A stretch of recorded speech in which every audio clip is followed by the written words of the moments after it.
It's an ongoing scientific investigation, and it's going to be a game changer.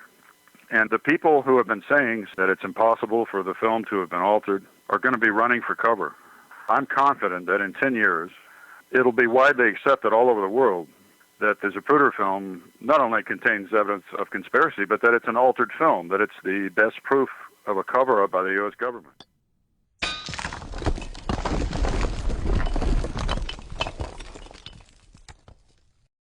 Here are my questions for the audience. If you're a JFK researcher and you believe the Dallas doctors and nurses, if you believe the 26 Dallas doctors and nurses who said there was a blowout in the right rear of President Kennedy's head, if you believe that they're truthful, then doesn't it trouble you that you don't see that in the Zapruder film? It should trouble you. It should bother you a lot. But what should bother you the most is the fact that you don't see this big blowout they saw in the right rear of the president's head at Parkland. You don't see that in the Zapruder film. So yes, as I explained in my book, I'm convinced that the right rear of President Kennedy's head has been crudely blacked out by animation. It's a poorly done alteration. It's now been exposed by modern technology, by high-definition scans of a duplicate negative of the Zapruder film that's been purchased from the National Archives by some researchers in California. It's an ongoing scientific investigation. It's not completed. The investigation is gaining great momentum at this time, tremendous momentum, and making tremendous progress. And soon the whole world will be able to see these images that I'm talking about. Stay tuned and read Chapter 14. You know, Len, I'd like to make a few more remarks about the Zapruder film at this time. For 3 decades, I believed the Zapruder film was authentic myself, and it was the natural thing to believe. I mean, after all, the film was suppressed as a motion picture for 12 years by Life magazine. And when Robert Groden performed his heroic act and liberated the film on national television in 1975, and we saw evidence of conspiracy in the film, you know, namely the JFK moving rapidly back into the left as if struck by a frontal shot or shots, and also the timing problem in the film, you know, the timing problem where 2 men are hit by bullets, you know, far enough apart in time that it clearly could not have been from the same shot. So because of this apparent evidence of conspiracy in the film and the fact that it was suppressed for 12 years as a motion picture, you know, the natural conclusion reached by everybody was, of course it's authentic, and this is why they wouldn't let us see it for 12 years. That was the natural way to think. But I just want to tell everybody that this new research endeavor, this scientific investigation of the high-definition scans of the Zapruder film going on the West Coast in Hollywood is a game changer. Now, my friends in California who are doing this research graciously brought me in as a partner and allowed me to write about it in my book in Chapter 14. So the world became aware of this research in 2009. And, of course, at that time, it wasn't anywhere close to being completed. And it's still not a completed effort. But when I said earlier that this research effort in California is gaining in momentum, I wasn't kidding. There are significant developments that have taken place recently, and we have this mass consensus of approximately 30 people in the Hollywood film industry. I'm talking about qualified film professionals who are expressing their professional opinions based on decades of looking at film. Their opinions that, hey, the back of this guy's head has been blacked out by animation, and it's very crudely done. You know, in other words, what they're telling us is that the real exit wound observed at Parkland Hospital by the treatment staff there has been blacked out. So this effort's gaining momentum. I was only able to publish a fuzzy, somewhat muddy, black and white image in my self-published book in 2009, which apparently hasn't persuaded some people, you know, due to the limitations of black and white publishing. But in the near future, I can't pin an exact date on it, but in the near future, I know that the entire world will be able to see these images in high-definition color, these HD scans of the Zapruder film frames. And it's going to be a game changer. And the people who have been saying since my book came out in 2009, you know, my critics who have been saying that this is a false issue, that this is a distraction, and that it's impossible for the film to have been altered, are going to be running for cover. They really are. I'm confident that in 10 years from now, it'll be widely accepted all over the world that the Zapruder film not only contains evidence of conspiracy, but that it's an altered film, that it's the best proof of a cover-up by the U.S. government. This change in the way we think about the film may take place much sooner than that. It may take place within 5 years. So once again, I'm telling everybody to stay tuned, that seeing is believing, and you'll soon be privy to all this visual evidence. That the Zapruder film went to Chicago Saturday and stayed in Chicago all weekend, and life, blew up some of the frames, and that's how they began to appear. That's how they appeared in the November 29th issue. We know now that that's not true. There was a major interruption in that chain. We know that Dick Stolley put the Zapruder film, the original, on an airplane to Chicago on Saturday afternoon. It left Dallas Saturday afternoon. It went to Chicago. What I am confident now happened because of Dino Brugioni and other witnesses is that it was intercepted in Chicago and flown to Washington, D.C. for the making of briefing boards by the CIA. And these briefing boards were simply, consisted of blow-ups of individual frames into prints, and the pasting of the prints on briefing board stock with certain information so that the officials of the government could be briefed on what the film showed. Now, Peter Janney, whose father had worked for the CIA, Fred Janney had worked for the CIA, and had known Dino decades ago. So Peter Janney became aware from some sketchy accounts and books that Dino Brugioni had some kind of contact with the Z film the weekend of the assassination. So Peter Janney called Dino in 2009. It was a cold telephone call, explained that he was Fred Janney's son, and that was all it took. Dino opened up to Peter, was very accessible, and Peter conducted something like 7 or 8 interviews on the phone in 2009, extensive interviews that went on for an hour, for 90 minutes each. And Dino told Peter in great detail about his Zapruder film event the weekend of the assassination at NPIC. The film arrived about 10 p.m. on Saturday, November 23rd, in Washington, D.C. It was brought by 2 Secret Service couriers who had just gotten off an airplane. They had not yet seen the film. Dino was convinced it was an original home movie. He had an 8mm camera himself. He knew the difference between the sharp image and an original and a copy. It was his opinion in 2009, and it still is today, that he had the original film. He proceeded to, make briefing boards for these guys consisting of blow-ups of certain frames. They left with the film the following morning, Sunday morning at 3 a.m., for parts unknown. They left. He then finished the briefing boards after they left. The Zapruder film showed up again at his building late Sunday night, well after dark. But it wasn't shown to Dino. A completely different work crew was called in. Completely different people. They were shown as a Zapruder film. They also made briefing boards with blow-ups from the film. And it's my conclusion today that this second event at NPIC, the second briefing board event, 24 hours after the first one, was an altered Zapruder film. It had been sanitized and altered. One of those briefing board sets survives from event number 2. Event number 2, the surviving evidence is 4 briefing board panels that are in the National Archives today. You can go see them. They mount 28 prints, and those prints are identical with the images in the film as we know it today. That's why I'm convinced that that second event was a sanitized film. By the way, Dino saw an 8mm film, which is what it had been slit to in Dallas when it was developed the day before, and they had to go out and buy an 8mm projector Saturday night just to show the thing. The next night when the film showed up, it was an unslit, 16mm wide, double-8 film that had not yet been slit or split down the middle, which led Homer McMahon, who was in charge of the second event, believe that it was a camera original. Problem is, the Secret Service agent who brought it to him said it was developed in Rochester at Kodak headquarters at a lab with a top-secret code name called Hawkeye Works. So there's a serious problem here. That tells us where the film went at 3 a.m. Saturday morning when the 2 agents left with it. When they left Dino at 3 a.m. with the film, that means they went to Hawkeye Works. I've done a timeline, and I've concluded that there were 12 to 14 hours probably, 12 to 14 hours to work on the film and alter the film. And that it probably came back, I'm estimating, about 9 p.m., 9 or 10 p.m. Sunday night, well after dark. And so then event number 2, briefing board event number 2 took place.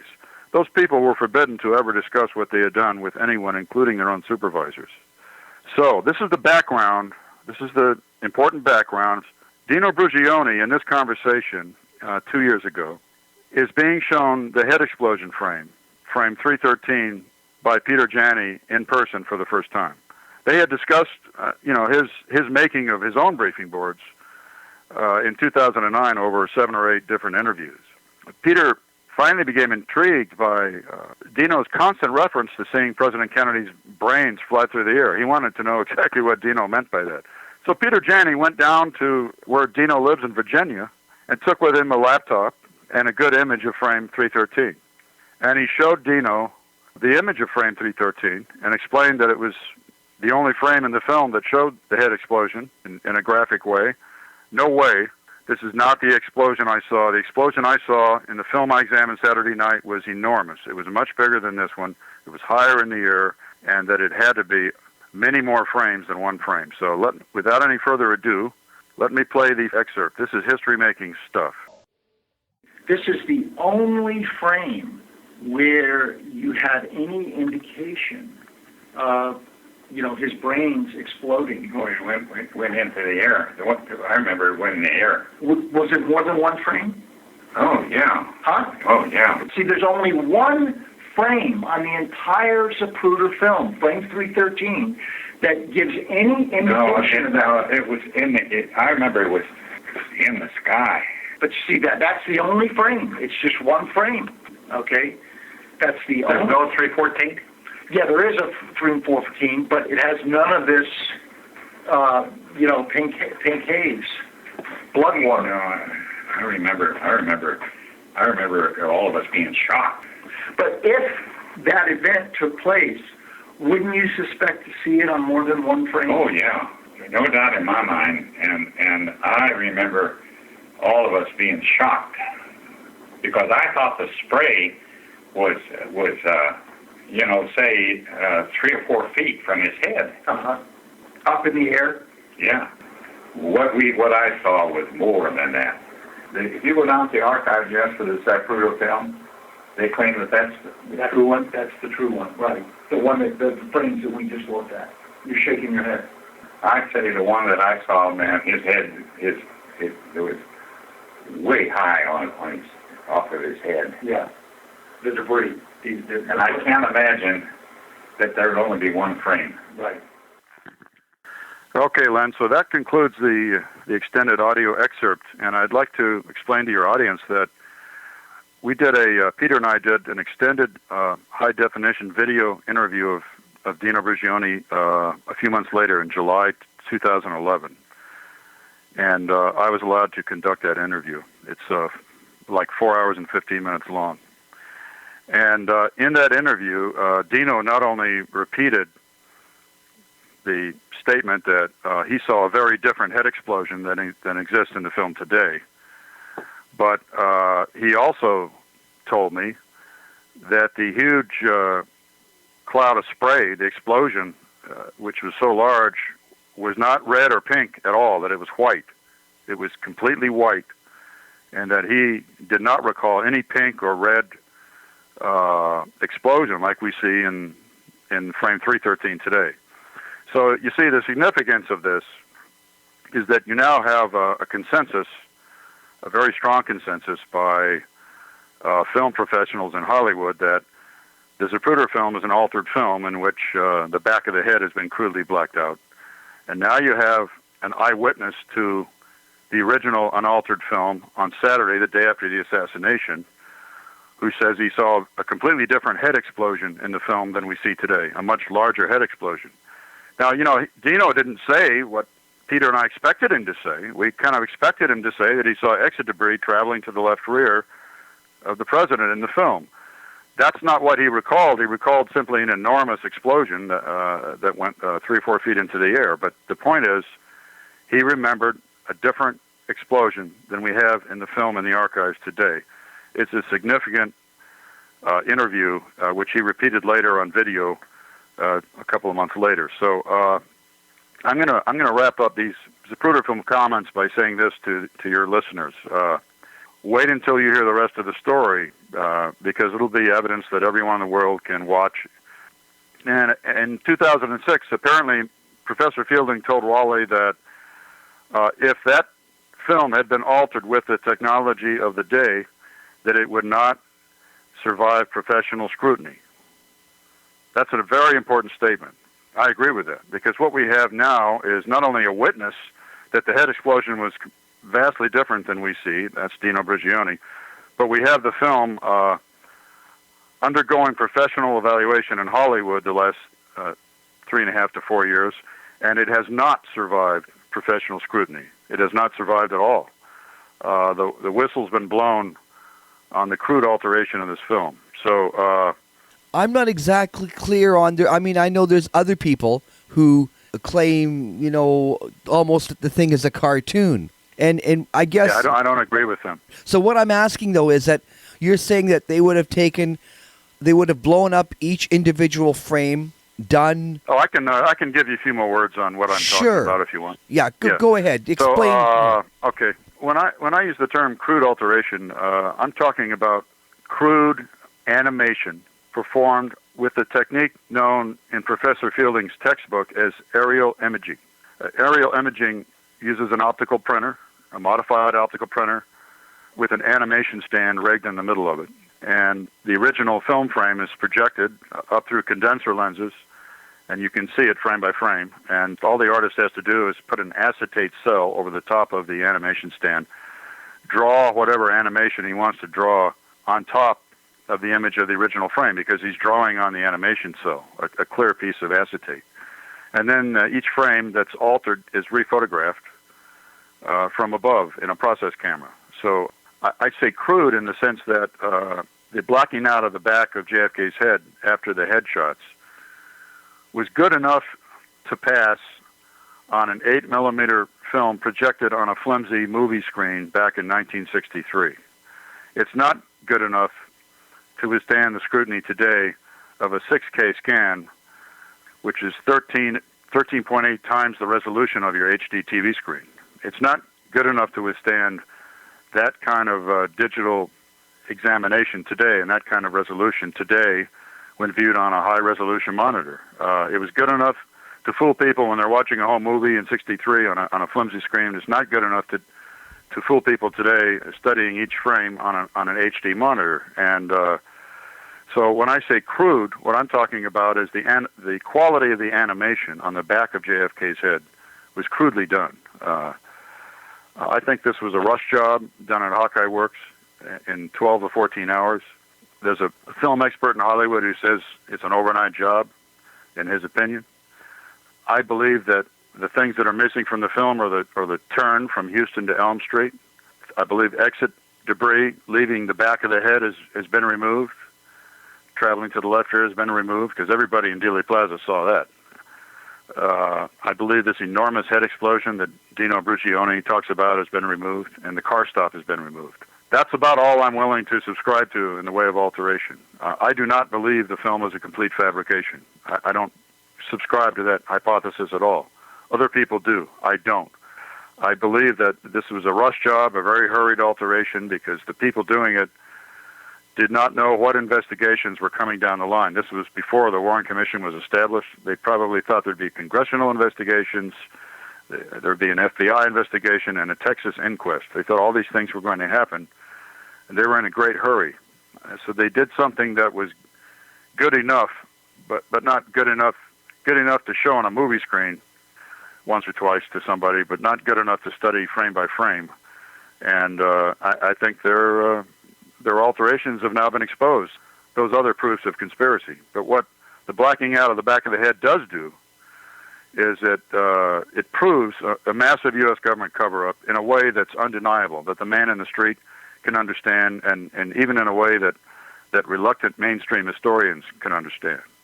And this is going to be, this scientific study that's underway is going to be a paradigm-changing event in how we view the film. And like I said, within 5 to 10 years, everyone will be saying, well, of course the film's been altered. We all know that now. That's the way everybody's going to be talking in 5 to 10 years. I just would say to everyone, keep an open mind and stay tuned.